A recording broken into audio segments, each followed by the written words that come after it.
I am the Tofu Golem. Please enjoy the video. In this video, I will explain how to make kimchi out of cabbage. First, choose a fresh Napa cabbage, ideally weighing around 2 to 3 pounds. Cut the cabbage into 2-inch pieces, making sure to remove the tough core. Then, brine the cabbage in a salt solution for several hours. This crucial step helps soften the cabbage and draws out excess water, preparing it perfectly for fermentation. Next, let's create the flavorful kimchi paste. You'll need fresh garlic, ginger, Korean chili powder called gochugaru, and a touch of fish sauce. Blend or finely chop these aromatics, then mix them thoroughly with the gochugaru.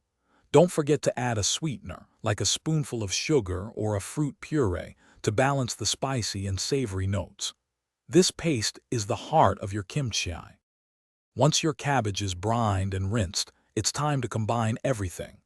Wear gloves and thoroughly mix the kimchi paste with the cabbage, ensuring every piece is coated. Pack the mixture tightly into a clean, airtight jar, leaving about 1 inch of head space. This prevents overflow during fermentation. Store it at room temperature for 1 to 2 days, then refrigerate. After fermenting at room temperature for 1 to 2 days, your kimchi will develop its characteristic tangy flavor. Transfer it to the refrigerator to slow down the fermentation and preserve its freshness.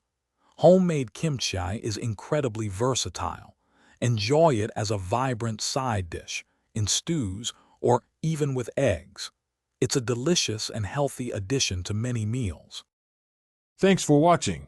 Consider subscribing if we helped you today.